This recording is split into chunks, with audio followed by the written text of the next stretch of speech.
क्या आपके साथ ऐसा कभी हुआ है कि आप किसी का काम नहीं करना चाहते लेकिन फिर भी बोल देते हैं कि हाँ, मैं मैनेज कर लूँगा या कर दूँगी? किसी ने आपको हर्ट किया लेकिन आप उनसे कुछ नहीं कहते, कुछ नहीं कह पाते। आप थक चुके हैं लेकिन कोई हेल्प माँगे तो आप फिर भी बोल देते हो कि कोई बात नहीं, मैं मैनेज कर लूँगा, कोई बात नहीं, मैं कर दूँगी। और सबसे इंटरेस्टिंग पार्ट, जब आप किसी को ना बोलते हो या किसी को किसी काम के लिए मना करते हो तो आपको गिल्ट फील होने लगता है। आप सोचने लगते हो कि शायद मैंने रूड बिहेव किया, शायद वो मुझसे नाराज हो जाएगा, मुझे मना नहीं करना चाहिए था। और इस तरह की तमाम बातें आपके दिमाग में आने लगती हैं। अगर ये सब आपके साथ होता है तो हो सकता है कि आप सिर्फ काइंड नहीं हैं, हो सकता है आप एक पीपल प्लीजर हैं। और आज हम समझेंगे कि पीपल प्लीजिंग एक्चुअली होता क्या है, आपका ब्रेन ऐसा क्यों करता है, और सबसे इंपॉर्टेंट, आप बिना गिल्ट फील किए नो कैसे बोल सकते हैं या नो बोलना कैसे सीख सकते हैं। तो सबसे पहला क्वेश्चन जो अराइज होता है वो ये है कि पीपल प्लीजिंग होती क्या है। तो पीपल प्लीजिंग का सिंपल मतलब है दूसरों को खुश रखने के लिए बार बार अपनी नीड्स, अपनी फीलिंग्स और बाउंड्रीज को इग्नोर करना। काइंड होना और पीपल प्लीजर होना सेम चीज नहीं है। अगर मैं किसी की हेल्प करती हूँ क्योंकि मैं जेन्युइनली करना चाहती हूँ तो उसे काइंडनेस कहा जाएगा। लेकिन अगर मैं किसी की हेल्प करती हूँ और सिर्फ इसलिए हेल्प करती हूँ कि अगर मैंने मना कर दिया तो शायद वो मुझे डिसलाइक करेंगे, वो मुझसे नाराज़ हो जाएंगे, घर की शांति भंग हो जाएगी या ऑफिस में बातें उठेंगी, that is called people pleasing. दोनों में डिफरेंस बहुत ही इंपॉर्टेंट है।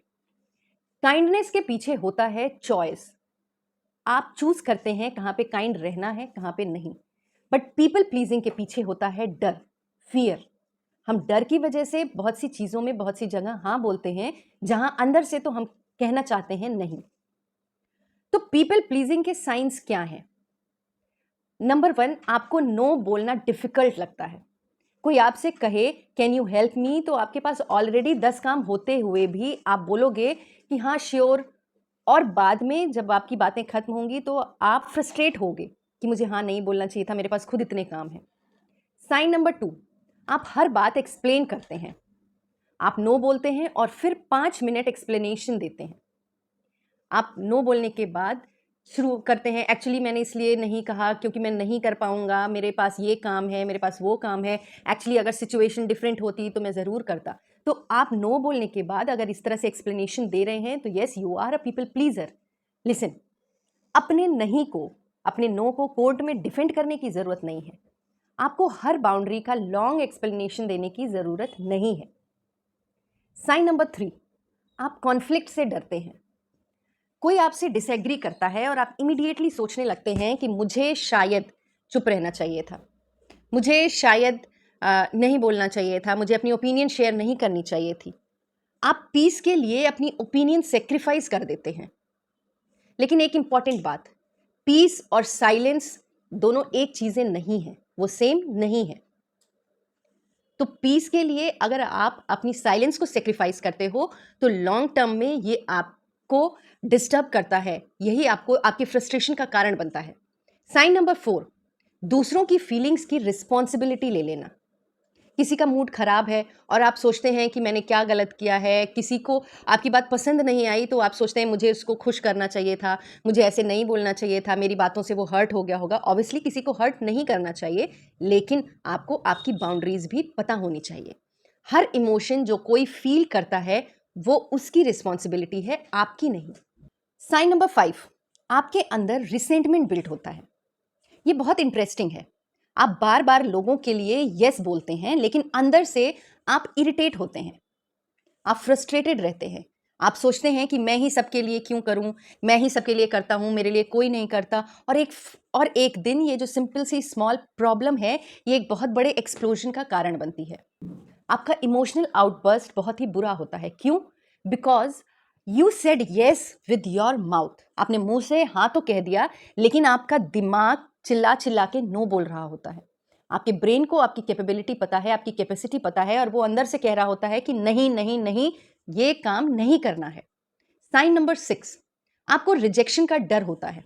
आपको लगता है कि अगर मैं उनकी एक्सपेक्टेशन पूरी नहीं की तो शायद वो मुझे छोड़ देंगे। इसीलिए आप अपने ऑथेंटिक सेल्फ को हाइड करते हैं और वो बनने की कोशिश करते हैं जो दूसरे लोग आपसे चाहते हैं। दैट मीन्स आप अपनी सेल्फ पर्सनैलिटी को छिपा के रखते हैं और एक फेक पर्सनैलिटी बनने की कोशिश करते हैं। साइन नंबर 7, आप खुद से ज्यादा दूसरों को प्रायोरिटी देते हैं। दूसरों का बर्थडे याद है, दूसरों की प्रॉब्लम्स याद है, दूसरों का मूड नोटिस कर लेते हैं, दूसरे को क्या चाहिए ये भी पता है, लेकिन जब बात आती है खुद की, तुम्हें क्या चाहिए, आपके पास आंसर नहीं होता। आप खुद अपने इमोशंस को, अपनी फीलिंग्स को, अपनी रिक्वायरमेंट्स को वैल्यू नहीं देते। तो अब जानते हैं कि पीपल प्लीजर बनते क्यों हैं। हमारा ब्रेन ऐसा क्या करता है कि हम पीपल प्लीजर बनते हैं। आखिर ब्रेन को दूसरों को खुश रखने की इतनी जरूरत क्यों फील होती है? इसके मल्टीपल रीजंस हो सकते हैं। कुछ लोगों ने अपनी अर्ली लाइफ में सीखा होता है कि अगर मैं अच्छा रहूंगा तो मुझे एक्सेप्टेंस मिलेगी। कुछ लोग क्रिटिसिज्म से बहुत ही अनकंफर्टेबल होते हैं। कुछ लोग रिजेक्शन से डरते हैं। कुछ लोगों को कॉन्फ्लिक्ट अनसेफ या एक्सट्रीमली अनकंफर्टेबल लगता है। और कुछ लोगों का सेल्फ वर्थ दूसरों की अप्रूवल से कनेक्ट हो जाता है। मतलब सिंपल शब्दों में समझें तो अगर तुम मुझे लाइक करते हो तो मैं वैल्यूएबल हूं, और अगर तुम मुझे रिजेक्ट करते हो तो शायद मेरे अंदर ही प्रॉब्लम है। और यही रीजन है कि हम अपने को भूलकर पीपल प्लीजर बनने की कोशिश करते हैं। पीपल प्लीजिंग एक डेंजरस साइकिल क्रिएट करता है, जिसमें कि सबसे पहले कोई आपसे कुछ करने को कहता है, आप ना कहना चाहते हो, लेकिन आपका ब्रेन अंदर ही अंदर सोच रहा होता है कि ये लोग क्या सोचेंगे, वो क्या सोचेगा, मुझे मना नहीं करना चाहिए, मेरी वैल्यू कम हो जाएगी। और इसी कंफ्यूजन में आप यस बोलते हैं। आपको टेम्पररी रिलीफ तो मिल जाता है, जैसे कि अच्छा है, अब वो नाराज नहीं होगा, चलो ठीक है, मैंने उसकी मदद करी। लेकिन बाद में आप क्या झेलते हैं? आप स्ट्रेस झेलते हैं, आप एग्जॉशन झेलते हैं और रिसेंटमेंट झेलते हैं। फिर नेक्स्ट टाइम वही सेम थिंग, आपको गिल्ट फीलिंग होती है, रिसेंटमेंट होता है, लेकिन आप फिर भी वही रिपीट करते हैं। और हाँ, पीपल प्लीजिंग आपके कॉन्फिडेंस को भी डैमेज करता है। जब आप बार बार अपनी फीलिंग्स को इग्नोर करते हैं, खुद आप अपने ब्रेन को एक मैसेज देते हैं कि मेरी नीड्स इंपॉर्टेंट नहीं है, मैं उतना वैल्यू नहीं करता हूं, मैं उतना वैल्यूएबल नहीं हूं।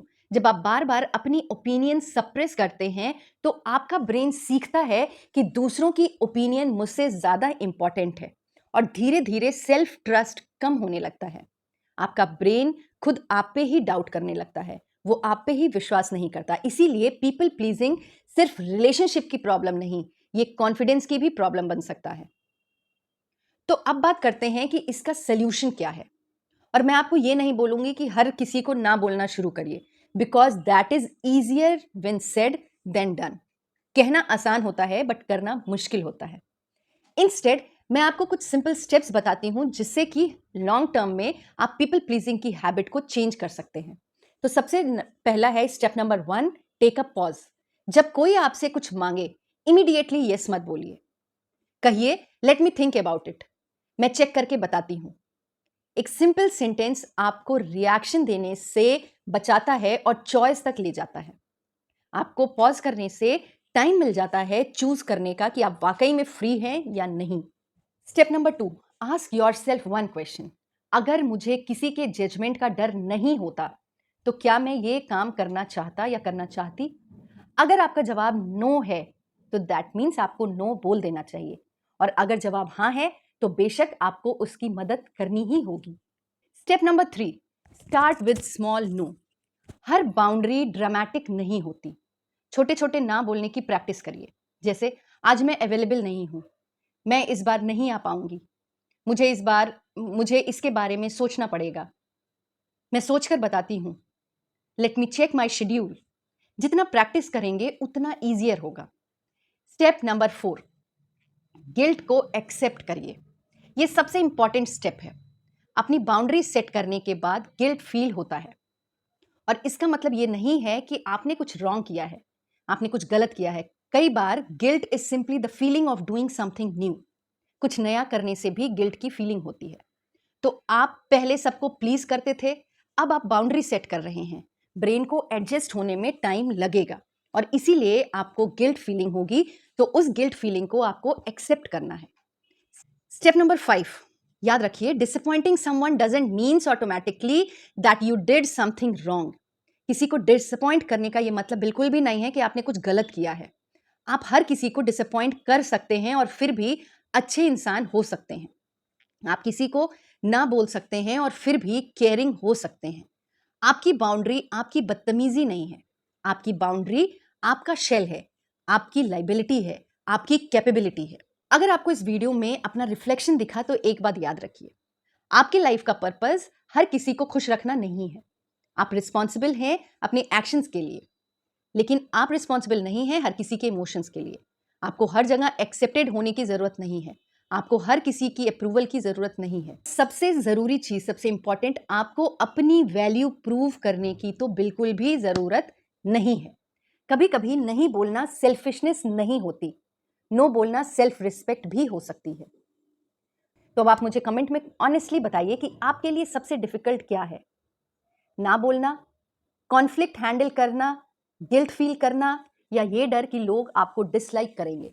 कमेंट में मुझे ज़रूर बताइए कि क्या आप एक पीपल प्लीजर हैं या आप काइंडनेस की कैटेगरी में आते हैं। क्योंकि ऐसा इंसान बनने की ज़रूरत नहीं है जिसे हर कोई पसंद करे और वो खुद ही फ्रस्ट्रेटेड हो। बट हाँ, ऐसा इंसान बनने की ज़रूरत है जो खुद की भी रिस्पेक्ट करे और दूसरों की भी रिस्पेक्ट करे। तो मिलते हैं मेरे नेक्स्ट वीडियो